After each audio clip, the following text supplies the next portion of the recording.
In the small village of Abakpa, nestled in the heart of Africa, there lived a beautiful chubby lady named Ola.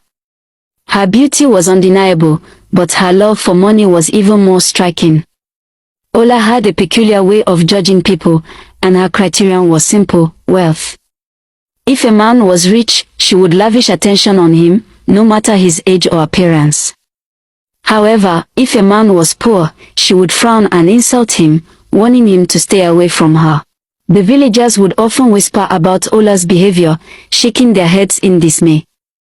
The poor men in the village would try to approach her, but she would scoff at them, telling them they were beneath her. She loved the rich men, with their flashy cars and fat wallets. Ola would follow them around, taking gifts from them and meeting them in secret. Ola's grandmother, Nana, had raised her from a tender age. Nana's eyes would well up with tears whenever she thought about her daughter and son-in-law, who had died in a tragic accident on their farm. A big palm tree had fallen on them, leaving Ola without parents. Nana had taken on the responsibility of caring for her granddaughter, but Ola never listened to her wise words. Nana would often sit Ola down and advise her to change her ways. "Ola, my child, money is not everything," she would say. "A man's worth is not measured by his wealth, but by his character. You should look for someone who loves you for who you are, not just your beauty or your body." But Ola would laugh and ignore her grandmother's words. As time went on, Ola's behavior became more and more brazen. She would sneak around the village, meeting her rich lovers in bushes, huts, and questionable places.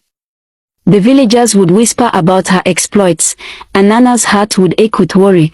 One of Ola's lovers was a wealthy old man named Chief Okoro. He was known for his ruthlessness and cunning, but Ola was blinded by his wealth. She would do anything to keep him happy, and he would lavish her with gifts and attention. But one fateful night, Chief Okoro's true nature revealed itself. He took Ola to an abandoned hut on the outskirts of the village and subjected her to unspeakable abuse.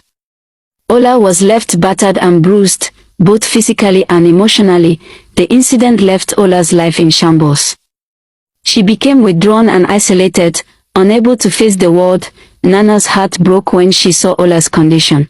She had warned her granddaughter about the dangers of her lifestyle, but Ola had refused to listen. Now, Nana's worst fears had come true. As Ola struggled to come to terms with what had happened, but with Nana's support and care, Ola slowly began to heal. Nana thought Ola had learned a lesson from her past experiences. She believed that the abuse she suffered at the hands of Chief Okoro would be a wake-up call for her granddaughter.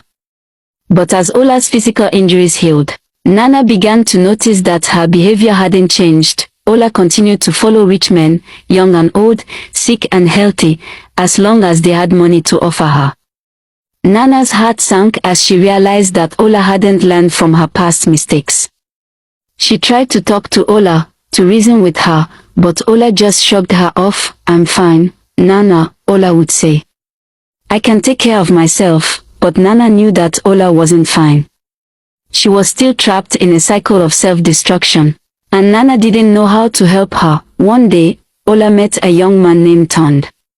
He was charming and handsome, and he had a lot of money. Ola was immediately drawn to him, and she began to spend all her time with him. At first, Tond seemed like a perfect catch. He showered Ola with gifts and attention, and she felt like a queen. But as time went on, Ola began to notice that Tond was very possessive and controlling.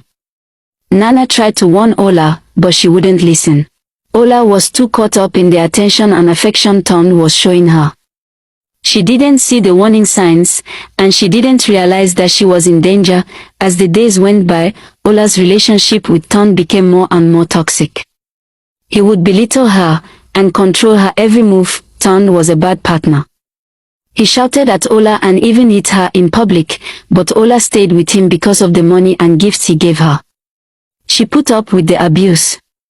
Some days, she came home with bruises and used hot water to ease the pain, but the next day, she would go back to Tond. Tond came from another town to work on the government secondary school project in Ola's community. He lied to Ola, saying he was single, but he was actually married. One day, Ton's wife, Laura, visited him unexpectedly. Ton was shocked but pretended to be happy and welcomed her with a smile. Inside, he was worried.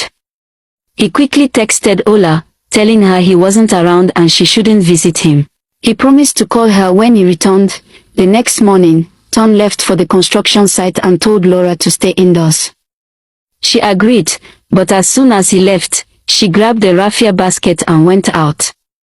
She asked the neighbors for directions to the market, saying she wanted to surprise her husband with a nice meal.